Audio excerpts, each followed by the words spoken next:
Assalamualaikum warahmatullahi wabarakatuh.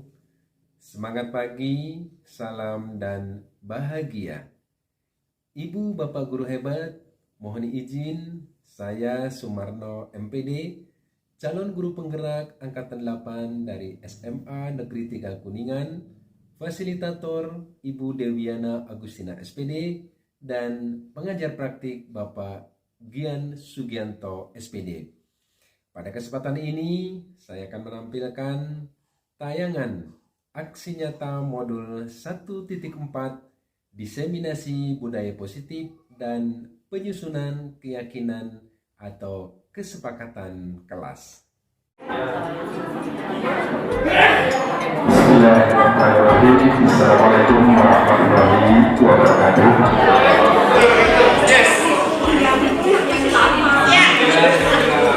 Puji syukur kepada Allah Subhanahu wa taala, terhormat oleh semangat tiga pimpinan dan terhormat Bapak Haji Mursyid ini, para pengelola serta jajarannya dan Bapak Ibu guru hebat, calon guru penggerak yang sejati.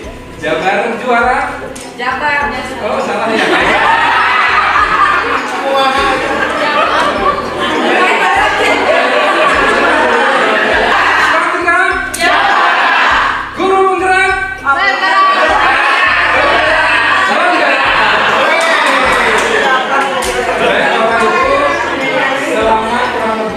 Jam lebih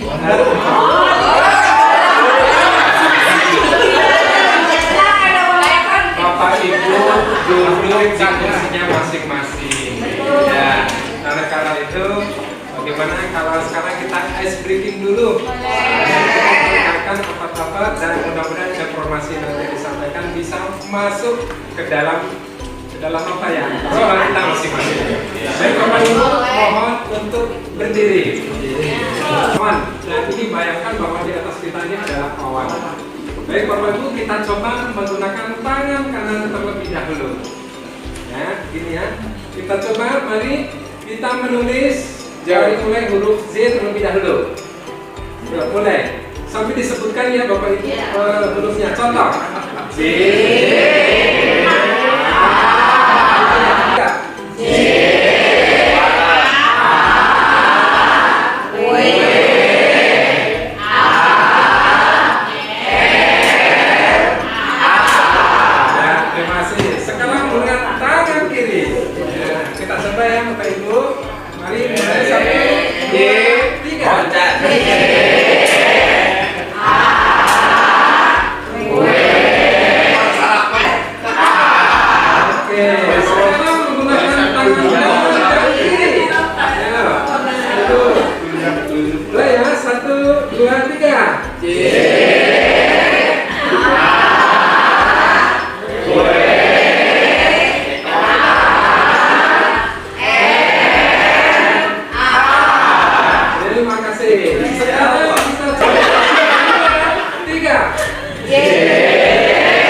Diseminasi atau pembiasan atau logikanya adalah aksi nyata modul 1.4 tentang budaya positif kita. Namun bila kita ingin memperbaiki cara-cara utama, maka kita perlu mengubah kerangka acuan kita Bapak Ibu. Ubahlah bagaimana Anda melihat dunia, bagaimana Anda berpikir tentang manusia. Ubahlah paradigma Anda, skema pemahaman dan penjelasan aspek-aspek tertentu tentang realitas. Next part. Ya, Selanjutnya, psikiater dan pendidik Dr. William Glasser dalam kontrol teori yang kemudian hari berkembang dan dinamakan choice theory meluruskan beberapa miskonsepsi tentang makna kontrol.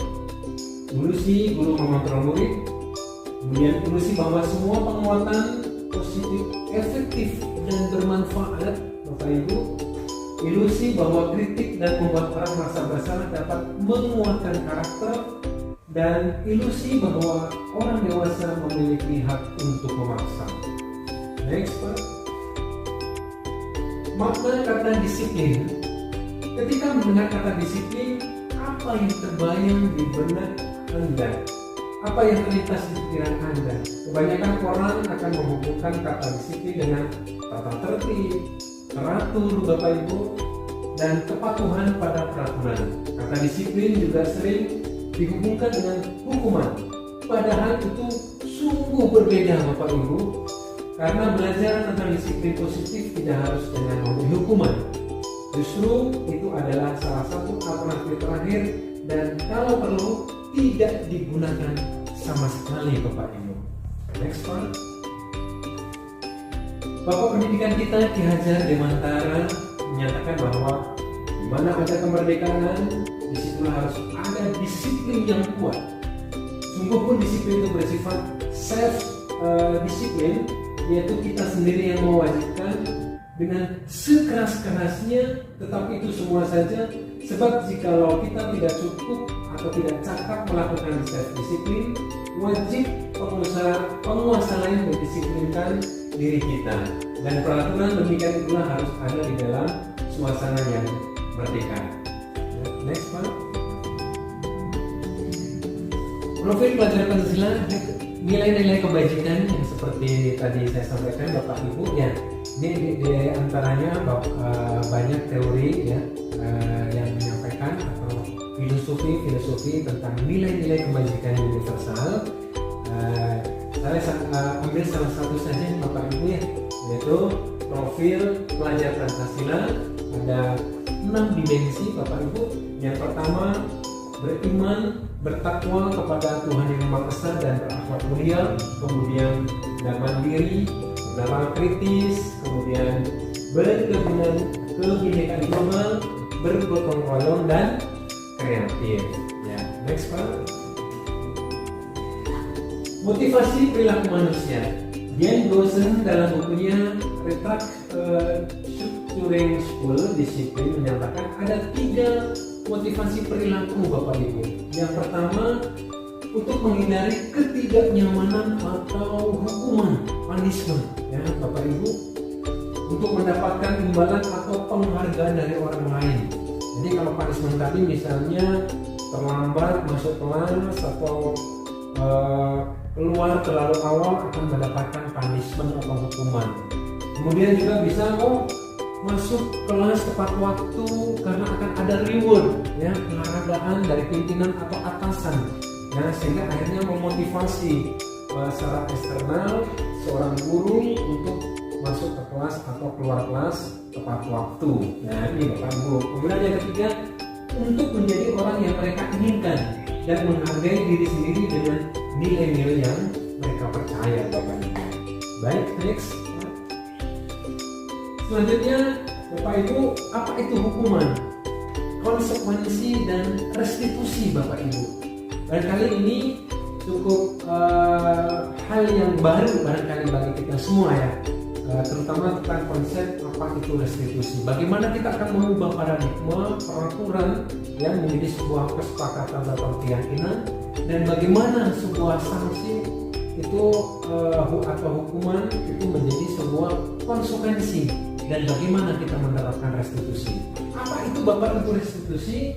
Restitusi adalah proses menciptakan kondisi bagi murid untuk memperbaiki kesalahan mereka, ya Bapak Ibu, sehingga mereka bisa kembali pada kelompok mereka dengan karakter yang lebih kuat, Bapak Ibu. Jadi pada saat mereka terjebak dalam kesalahan, mereka tidak kemudian merasa terpojokkan, merasa gagal, Bapak Ibu, tetapi justru diberikan satu pemahaman bagaimana menciptakan kondisi, memperbaiki kesalahan mereka sehingga mereka akan kembali ke kelompoknya ya, dengan karakter yang lebih kuat, Bapak Ibu.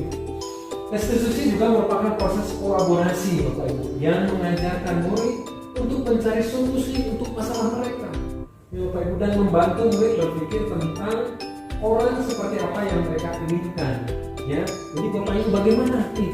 Ya, seperti kami guru bimbingan dan konseling memberikan layanan, bagaimana kita memberikan kepercayaan, bagaimana kita membangun kepercayaannya, sehingga murid atau konseling akan termotivasi secara internal ya, secara intrinsik begitu untuk membangun kepercayaannya sehingga mereka bisa menemukan sendiri solusi dari permasalahan yang sedang mereka hadapi. Ya.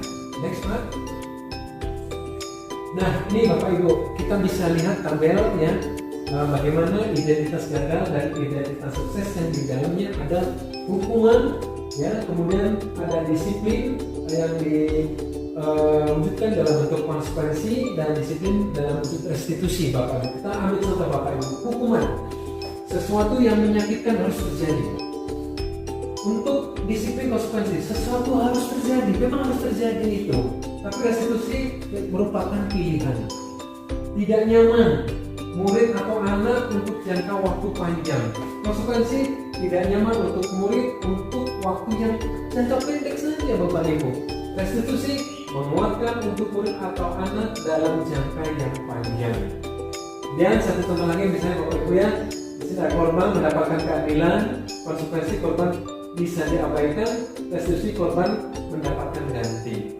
Nih Bapak Ibu, nanti kita semakin perdalam Bapak Ibu ya, memaknai hukuman, konsekuensi dan restitusi Bapak Ibu. Ya, nanti untuk lebih jelasnya tabel ini nanti saya sharekan Bapak Ibu ya, sekaligus dengan materi yang kita bahas hari ini melalui WhatsApp grup di info kedinasan kita.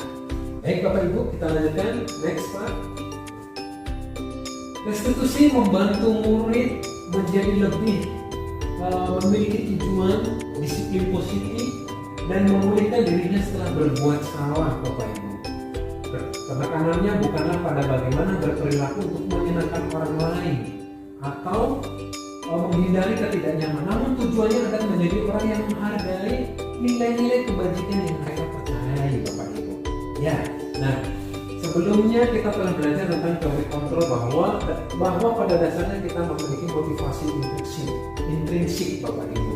Ya, ada motivasi intrinsik, ada motivasi ekstrinsik. Melalui restitusi ketika murid berbuat salah, guru akan menanggapi dengan cara yang memungkinkan murid untuk membuat evaluasi Bapak Ibu.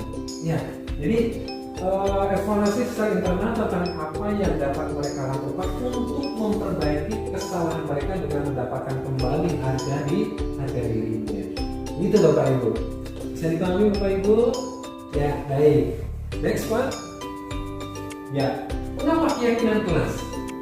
Mengapa tidak peraturan kelas Bapak Ibu? Ini yang akan kita bangun Bapak Ibu. Ya, seiring dengan sekolah kita sebagai sekolah ramah anak Bapak Ibu. Jawablah pertanyaan-pertanyaan berikut. Mengapa kita memiliki peraturan tentang penggunaan helm pada saat mengendarai kendaraan roda 2 atau motor? Jawabannya adalah untuk keselamatan kan Bapak Ibu ya. Kemudian mengapa kita memiliki peraturan tentang penggunaan masker dan mencuci tangan setiap saat Bapak Ibu? Tentu jawabannya adalah untuk kesehatan, untuk keselamatan, keamanan, begitu ya Bapak ya. Nah, nilai-nilai keselamatan, kesehatan, keamanan inilah yang kita sebut dengan keyakinan Bapak Ibu. Ya, yaitu nilai-nilai kebajikan universal yang disepakati secara tersirat dan tersurat, lepas dari latar belakang suku, negara, bahasa maupun agama, itu Bapak Ibu. Baik, next Pak. Ya, pembentukan keyakinan suatu kelas. Lalu bagaimana kita bisa membangun keyakinan atau kesepakatan sekolah atau kesepakatan kelas Bapak Ibu?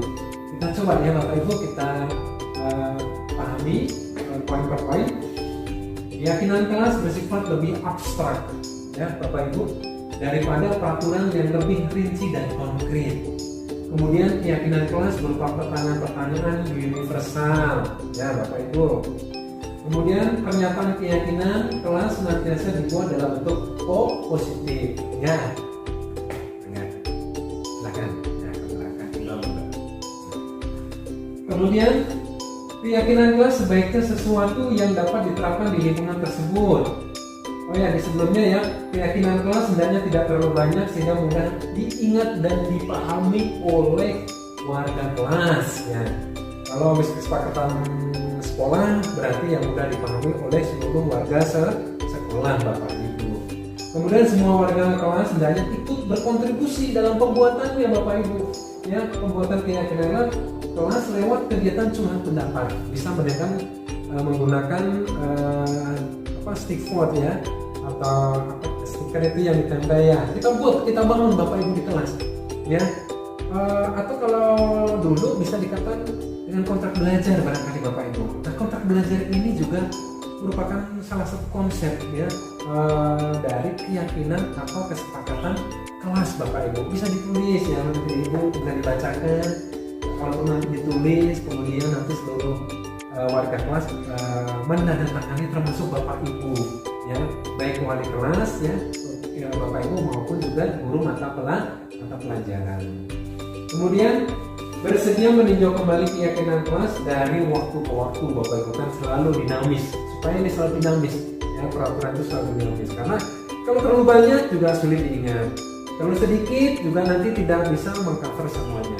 Jadi harus sebagai salah satu upayanya adalah dengan meninjau kembali keyakinan atau kesepakatan yang setelah kita buat.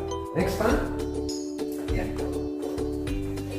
5 posisi kontrol dulu. Nah, selanjutnya Bapak Ibu, tadi kita sudah berbicara tentang paradigma belajar, kemudian kita juga tadi sudah berbicara tentang hukuman, konsekuensi, dan restitusi Bapak Ibu. Selanjutnya ini Bapak Ibu, 5 posisi kontrol guru.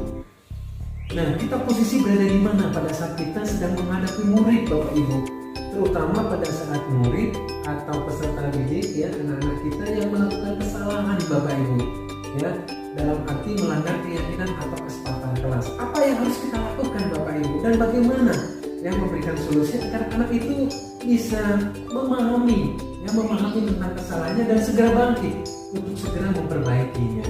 Baik Bapak Ibu, yang pertama adalah posisi sebagai penghukum. Apa itu? Seorang penghukum bisa menggunakan hukuman fisik maupun verbal Bapak Ibu. Orang-orang yang menjalankan posisi penghukum senantiasa mengatakan bahwa sekolah memerlukan sistem atau alat yang dapat lebih menekan murid-murid lebih dalam lagi Bapak Ibu.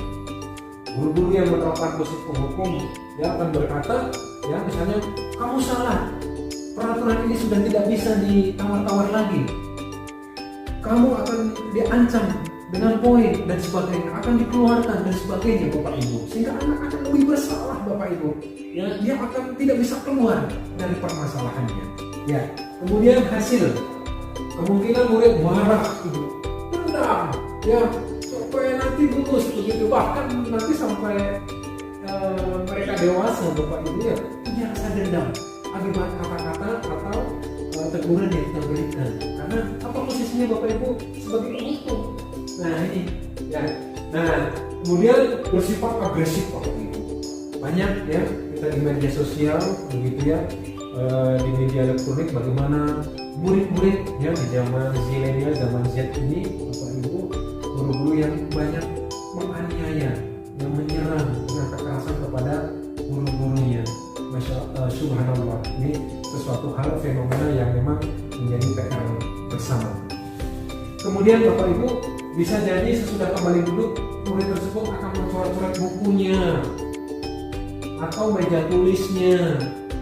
Lebih buruk lagi, setelah sekolah murid melihat motor atau mobil Bapak Ibu guru akan menggores kendaraan tersebut dengan paku, dengan silet atau dengan apa senjata tajam yang lainnya yang bertujuan merusak. Sampai pelampiasan Bapak Ibu. Nih, apakah kita pernah berposisi seperti ini atau selalu berposisi seperti ini Bapak Ibu? Ya, gitu. Oke, next Pak. Yang kedua adalah pembuat merasa bersalah Bapak Ibu. Saat anak melihat anak terlambat, ketika bapak ibunya masuk gerbang, kita melihat, kemudian kita menegurnya. Nih, pada posisi ini biasanya guru akan berusaha lebih lembut. Pembuat rasa bersalah akan menggunakan keheningan yang membuat orang lain merasa tidak nyaman, bersalah atau rendah diri bapak ibu. Misalnya, kamu kok terlambat lagi? Ya, kalau seperti ini, ya bapak nanti sebagai guru piket misalnya, atau sebagai misalnya guru BK, atau misalnya sebagai kasih kesiswaan misalnya, atau sebagai wali kelas, kok kamu terlambat lagi? Gak kasihan sama bapak, gak kasihan sama ibu, maka anak ini akan semakin terpuruk bapak ibu, dia tidak akan bisa keluar dari permasalahannya. Ya, ini kontrol posisi pembuat merasa bersalah bapak ibu. Ya, seperti apa dampaknya bapak ibu? Ya, mari. Hasil, murid akan merasa bersalah. Bersalah telah mengecewakan ibu atau bapak gurunya. Murid akan merasa menjadi orang yang gagal dan tidak sanggup membahagiakan orang lain bapak ibu. Kadangkala sikap seperti ini lebih berbahaya dari sikap penghukum bapak ibu. Karena apa? Emosi akan terpahat di dalam bapak ibu.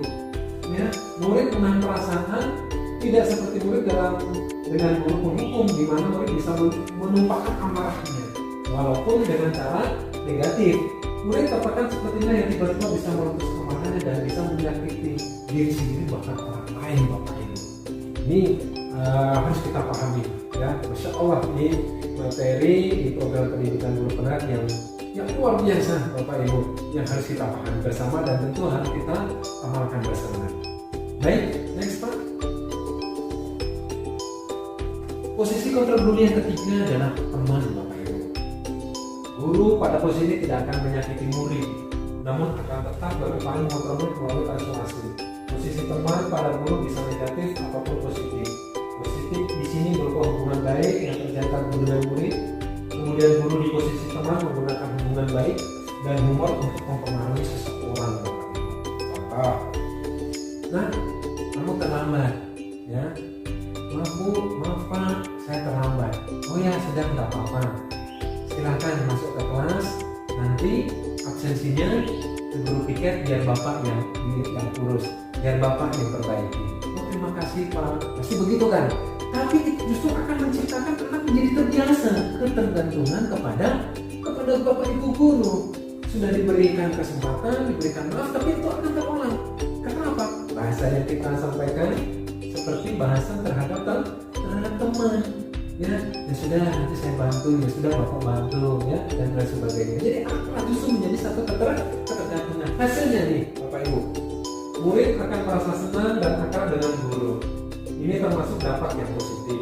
Hanya saja di sisi negatif menjadi tergantung pada guru bapak ibu. Ya, nih, bila ada masalah dia merasa bisa mengandalkan guru yang bersangkutan yang telah membantu tadi bapak ibu. Kemudian akibatnya dari posisi teman hanya akan berbuat sesuatu bila menyuruh adalah guru tersebut. Ya karena guru tersebut yang menjadi seolah menjadi sosok pahlawan bapak ibu. Ya, begitu lah. Nanti ke bapak itu lagi atau ke ibu itu lagi, karena apa? Akan dibantu. Ini bapak ibu kontrol posisi yang ketiga sebagai teman dari Pak. Ya baik, lanjut next. Yang keempat adalah kontrol posisi sebagai pemantau. Apa itu bapak ibu sebagai pemantau? Bisa kita lihat bapak ibu. Memantau berarti mengawasi. Pada saat kita mengawasi, kita bertanggung jawab atas perilaku orang lain yang kita awasi bapak ibu. Posisi pemantau berarti pada peraturan dan konsekuensi. Dengan menggunakan sanksi konsekuensi, kita dapat memisahkan hubungan pribadi kita dengan murid sebagai seorang yang menjalankan posisi pemantau bapak ibu. Nah, nih, jadi misalnya, nah, kamu kemarin terlambat, ya, kenapa? Ya bu, tadi kesiangan. Oh ya sudah, besok jangan sampai terlambat lagi ya. Oh ya pak, ya bu, terima kasih. Silakan sekarang kelas lagi, begitu ya. Dipantau, anak ini dipantau. Ya bapak, oh kemarin sudah terlambat. Sekarang besok terlambat lagi atau tidak, dan seterusnya bapak. Tapi apa kemudian hasilnya? Murid memahami konsekuensi yang harus dijalankan karena telah melanggar salah satu peraturan sekolah. Terlambat tadi bapak ibu, kesiangan. Guru tidak menunjukkan suatu emosi yang berlebihan menjadi marah atau membuat merasa berbuat bersalah. Ya, murid murid tetap dibuat tidak nyaman, yaitu dengan harus tinggal kelas pada waktu jam istirahat dan mengerjakan tugas. Guru tetap harus memantau murid pada saat mengerjakan tugas di jam istirahat karena murid tidak bisa tinggal seorang diri. Nah, tadi dimakan. Dah, misalnya karena terlambat, ya, akhirnya dah nanti karena kamu terlambat pelajaran ini, nanti istirahat digunakan untuk mengerjakan tugas, misalnya mengerjakan apa yang tadi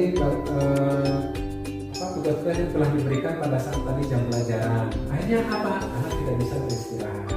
Guru harus ekstra menemani, memantau murid yang terlambat tadi, ya, dalam mengerjakan tugas-tugasnya. Dan yang terakhir Bapak Ibu, next, manajer. Ini Bapak Ibu.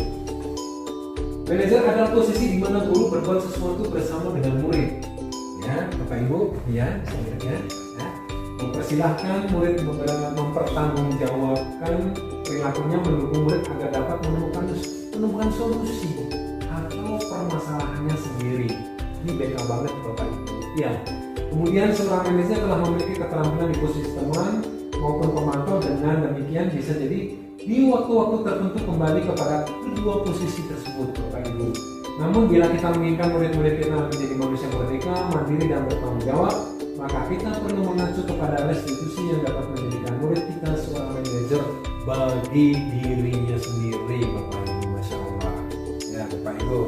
Nah, di manajer, murid diajak untuk menganalisis kebutuhan dirinya maupun kebutuhan orang lain. Di sini penekanan bukan pada kemampuan membuat konsekuensi, namun dapat berkolaborasi dengan murid, ya, bagaimana memperbaiki kesalahan yang ada Bapak Ibu.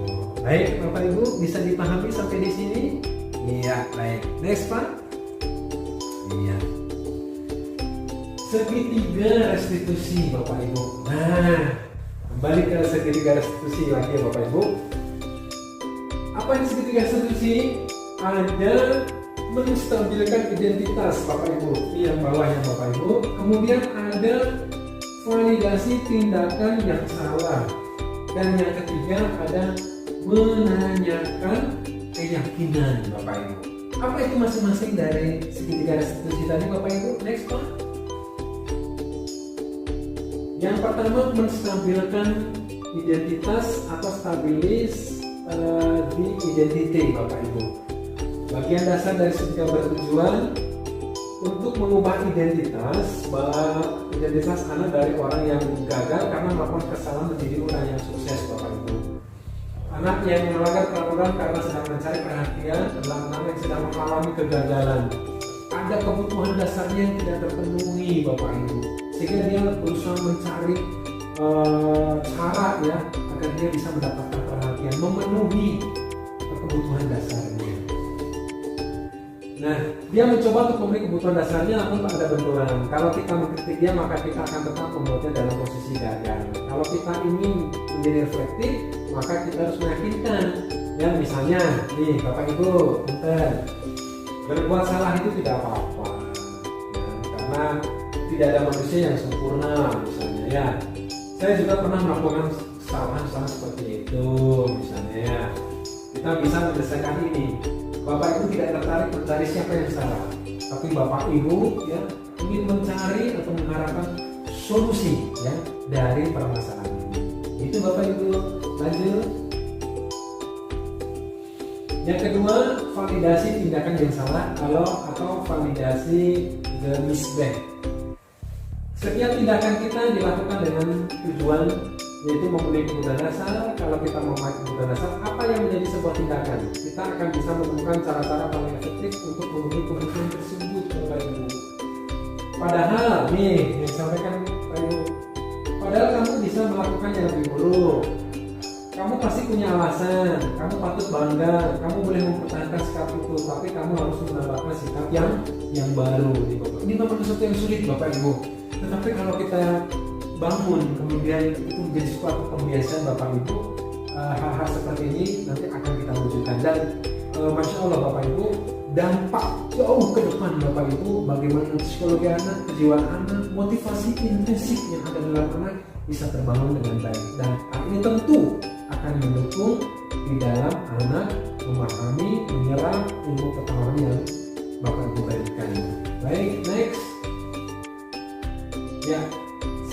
Sisi yang ketiga, menanyakan keyakinan atau the belief, Bapak Ibu. Teori kontrol menyatakan bahwa kita pada dasarnya termotivasi secara internal. Ketika identitas sukses telah tercapai langkah 1 dalam tingkah laku yang salah telah divalidasi langkah 2, Bapak Ibu, maka anak akan siap untuk dihubungkan dengan nilai-nilai yang dia percaya dan berpindah menjadi orang yang dia inginkan. Pertanyaan di bawah ini menghubungkan keyakinan anak dengan keyakinan masa keluarga, Bapak Ibu. Apa kemudian kata Allah yang saya disampaikan? Apa yang kita percaya sebagai masa keluarga, Bapak Ibu? Ya. Kemudian apa nilai-nilai umum yang kita sepakati? Apa bayangan kita tentang kelas ideal? Kamu mau jadi orang yang seperti apa? Ya, penting untuk menanyakan karena kehidupan seperti apa nantinya yang mereka inginkan untuk membangun motivasi, Bapak Ibu. Ya. Jadi inilah Bapak Ibu bagaimana segitiga restitusi ini tadi Bapak Ibu ya yang sudah saya sampaikan tadi bisa membangun kepercayaan, motivasi, impresi pada diri murid ya untuk memperbaiki kesalahannya sehingga anak-anak bisa lebih bangkit lagi bagaimana mereka akan mencapai apa yang mereka cita-citakan. Yes. Iya, Bapak Ibu, selesai sudah materi hari ini tentang budaya positif, Bapak Ibu.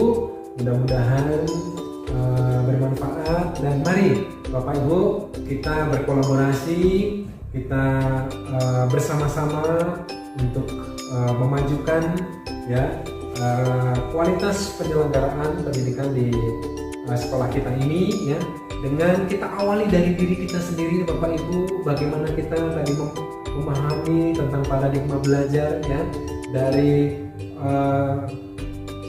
stimulus respon atau respon stimulus ke pendekatan kontrol, kemudian bagaimana membangun disiplin positif ya, tentang konsep hukuman, kemudian disiplin positif dalam bentuk konsekuensi, kemudian dalam bentuk restitusi Bapak Ibu, dan juga bagaimana kita memahami tentang 5 kontrol posisi guru ya. Idealnya Bapak Ibu kita dalam posisi sebagai apa? Sebagai manajer. Dan juga tadi segitiga restitusi, mudah-mudahan dengan kita memahami tentang ini Bapak Ibu, kita bisa menumbuh kembangkan nilai-nilai kebajikan pada diri murid ya, sesuai dengan profil pelajar Pancasila. Baik, Ibu Bapak guru hebat, demikian tadi materi yang bisa saya sampaikan. Sekali lagi semoga bermanfaat, ada salahnya mohon maaf.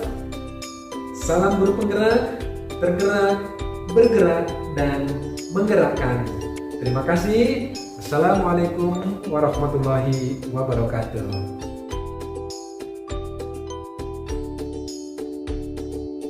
Bismillahirrahmanirrahim. Assalamualaikum warahmatullahi wabarakatuh. Waalaikumsalam warahmatullahi wabarakatuh. Selamat pagi. Apa kabar hari ini? Baik.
Pernah Anda mendapatkan hukuman dari Bapak Ibu guru? Dari orang tua? Kemudian apa? Anda mendapat hukuman? Melanggar peraturan, melanggar tata tertib. Nah, berarti ada dua, ada peraturan, ada hukuman. Berarti kalau melanggar peraturan, maka akan mendapatkan hukuman atau sanksi. Nah, di kurikulum Merdeka sekalian mencoba untuk menghapus, menggeser paradigma peraturan maupun hukuman. Jadi sekarang hukuman diganti dengan istilah kesepakatan atau keyakinan kelas. Ya, ada yang bisa menjelaskan apa perbedaan hukuman dan kesepakatan kelas? Coba Bapak barangkali kalau hukuman apa yang kita beri? Atau ada yang bisa? Apa sih hukuman itu? Ya.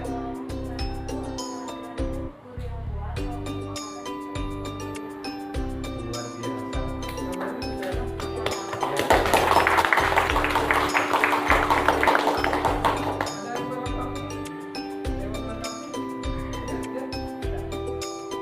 Kalau hukuman tadi apa? Hukuman itu yang membuatnya guru atau sekolah begitu secara sepihak. Ya. Kalau kesepakatan atau keyakinan itu yang membuat kita bersama warga kelas. Ya, ada murid atau siswa dan juga ada guru. Itu.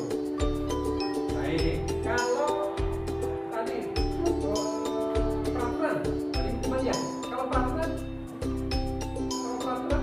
bedanya dengan peraturan dengan kesepakatan. Kalau tadi hukuman dengan konsekuensi barangkali ya. Ya. Kalau peraturan sama dibuat oleh siswa atau dibuat oleh sekolah atau guru? Oleh sekolah. Kalau kesepakatan dibuat bersama. Ya. Pembedanya itu. Kalau peraturan kemudian hukuman dibuat secara sepihak oleh guru atau oleh pihak sekolah. Tetapi kalau kesepakatan atau tadi konsekuensi dibuat bersama-sama antara sekolah atau guru dengan siswa. Bisa dipahami sampai sini? Baik. Sekarang tugas Anda sekalian adalah menyusun, membuat kesepakatan atau keyakinan kelas berikut dengan konsekuensinya. Dan ya, baik ya, kita lanjutkan ya. Sepakat. Nah, nanti Anda menulis di sini.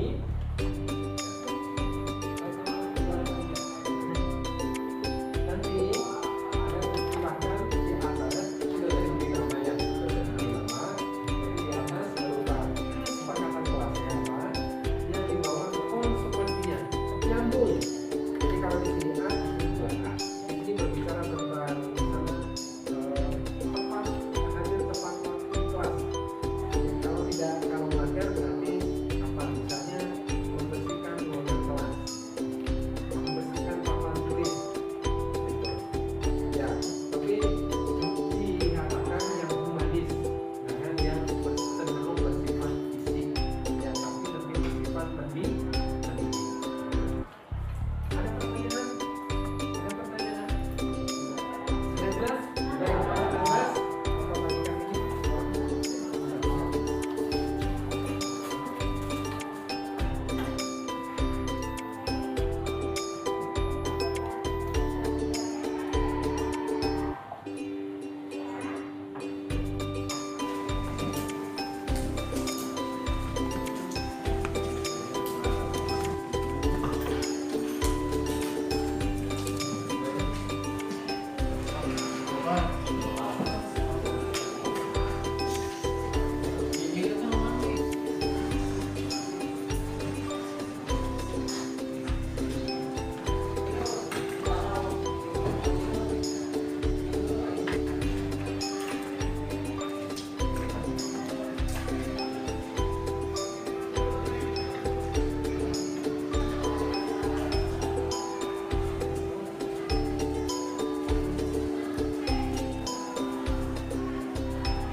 Ya, baiklah anak-anakku, bagi yang sudah selesai, Bapak persilahkan untuk menempelkan stick note-nya ke tempat yang sudah disediakan.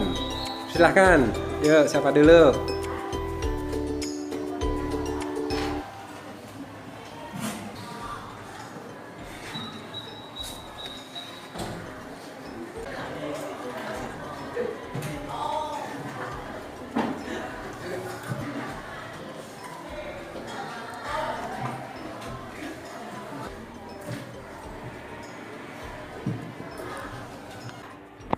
Ya, baik.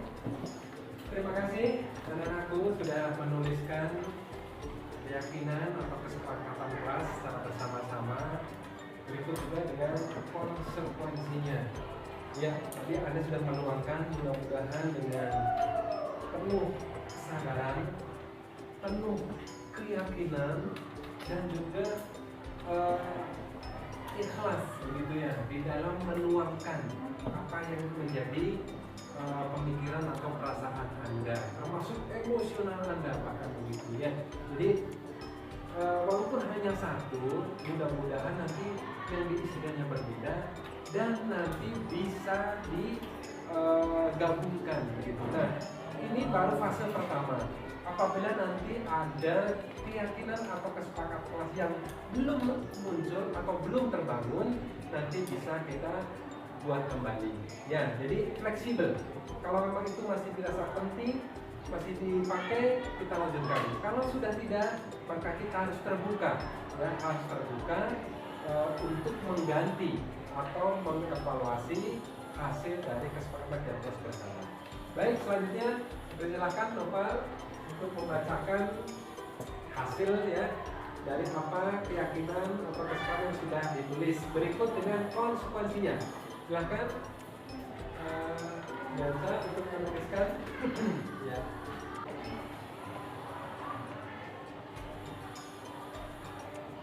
Kesepakatan yang pertama, jika telah masuk kelas, konsekuensinya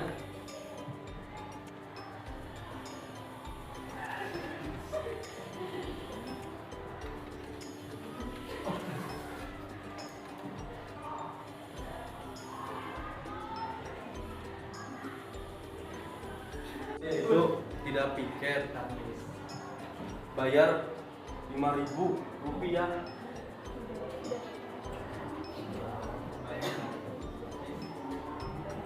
Kesepakatan yang ketiga yaitu melaksanakan piket kelas sesuai jadwalnya. Jika tidak, konsekuensinya adalah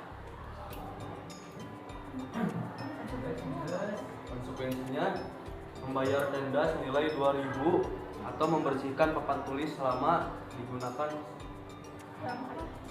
selama 1 minggu. Ya. Konsekuensi yang ketiga mungkin jika kabur dari piket, siswa atau siswi diharuskan piket 3 hari berturut-turut di keesokan harinya. Kesepakatan berikutnya adalah selalu piket sesuai jadwal yang telah ditentukan. Konsekuensinya, jika tidak melaksanakan piket sesuai jadwalnya maka didenda 3.000.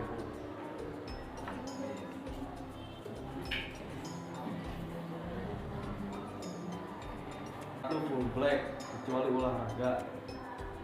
Konsekuensinya melakukan piket pada saat pulang sekolah dalam kurung 1 hari.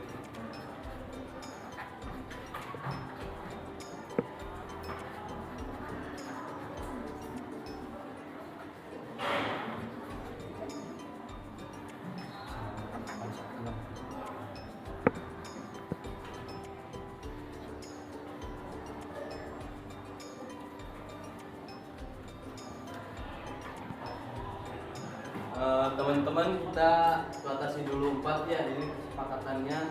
Yang pertama, jika telat masuk kelas, konsekuensinya adalah membuat video diri dan dipost di akun IG kelas. Nah, kira-kira sepakati atau tidak?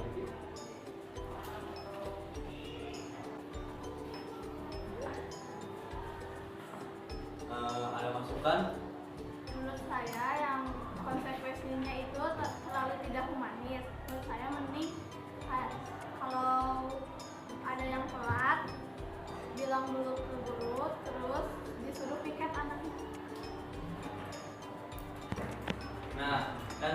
Kamila tuh berpendapat ya katanya teh konsekuensinya tuh kurang humanis. Jadi mungkin Terus konsekuensinya tadi konsekuensinya teh yang pertama mohon maaf ke yang bersangkutan atau ke guru. Terus yang kedua membersihkan kelas selama 3 hari berturut-turut. Nah, kalian setuju nggak sama konsekuensinya? sepakat ya? Tulis ya. Jadi tadi sudah disampaikan oleh Noval ya. Jika telat masuk kelas, ya konsekuensinya tinggal ditulis saja, tulis di bawahnya. Silang. Jadi konsekuensinya melapor, memohon maaf ya kepada guru mata pelajaran yang bersangkutan. Kemudian yang kedua membersihkan kelas 3 hari berturut-turut. Tadi sudah disampaikan, sepakat ya? Yakin ya? Yakin. Ya, baik, terima kasih. Silakan untuk ditulis. Ya, demikian ya, kurang lebihnya ya.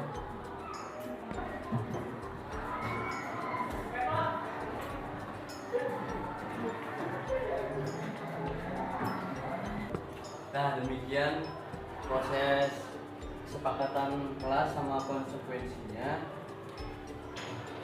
Demikian proses kesepakatan kelas dan konsekuensinya. Nah, terus diharapkan semuanya kita bisa melakukan kesepakatan sama konsekuensinya tuh dengan ikhlas ya, sama rasa semangat. Kemudian jangan ada rasa kecewa sama takut, karena ini juga kesepakatan bersama. Baik anak-anakku sekalian, terima kasih Noval, terima kasih Biansa ya yang sudah, dan juga tadi siapa? Kamila yang sudah membantu ya Noval menyusun kesepakatan dan konsekuensi ya. Jadi sementara kita ini dulu, nanti kita kembangkan ya. Yang terpenting adalah anak-anakku semuanya memahami, karena sudah benar-benar sudah tidak ada peraturan. Yang ada adalah apa? Kesepakatan. Benar, sekarang tidak ada sanksi. Yang ada adalah konsekuensi. Seperti contoh tadi kesepakatan. Jika telat masuk kelas, konsekuensinya melapor kepada guru yang bersangkutan, kemudian dengan memohon maaf, dan juga tiket ya 3 hari berturut-turut. Mudah-mudahan bisa kita laksanakan, karena itu adalah kita yang membuat, kita yang menyepakati. Tapi bukan berarti untuk dilanggar. Berarti harus tepat waktu ya. Jadi di sini tuh sebenarnya kita ganti ya, nanti Jansa di sini bukan jika telah masuk kelas, tetapi di sini masuk kelas pukul 6.45 gitu bahasanya. Nanti kita redaksinya kita ulang, masuk kelas pukul 6.45. Konsekuensi apabila terlambat berarti konsekuensinya memohon maaf kepada guru mata pelajaran bersangkutan, dan yang kedua adalah melaksanakan kebersihan kelas berturut-turut selama 3 hari. Baik anak-anakku sekalian, hubungan waktu disediakan juga telah selesai. Terima kasih atas perhatiannya. Mudah-mudahan kegiatan hari ini memberikan kebermanfaatan dan kebermanfaatan bagi kita semua dalam rangka membuat kelas kita ini, kelas 17, menjadi kelas yang hebat, kelas yang memiliki rasa tanggung jawab yang tinggi dalam rangka meningkatkan kualitas pembelajaran. Terima kasih. Tapi sebelum Bapak tutup, ada yang berkomentar dulu atau berpendapat, kami persilakan. Izin menjawab, saya setuju peraturan diganti menjadi kesepakatan dan sanksi diganti menjadi konsekuensi. Terima kasih. Izin berbicara, saya juga setuju peraturan diganti menjadi kesepakatan dan sanksi diganti menjadi konsekuensi. Baik anak-anakku, terima kasih Fadril ya atas refleksinya. Kemudian ya Winata juga terima kasih ya. Pada dasarnya sepakat bahwa peraturan diubah menjadi kesepakatan dan sanksi atau hukuman diubah menjadi konsekuensi. Mudah-mudahan bisa kita laksanakan bersama. Baik anak-anakku, demikian yang bisa Bapak sampaikan. Mohon maaf dan sekali lagi terima kasih atas waktu dan partisipasi anak-anakku sekalian. Bapak akhiri, Assalamualaikum warahmatullahi wabarakatuh. Waalaikumsalam warahmatullahi wabarakatuh. Jawaban.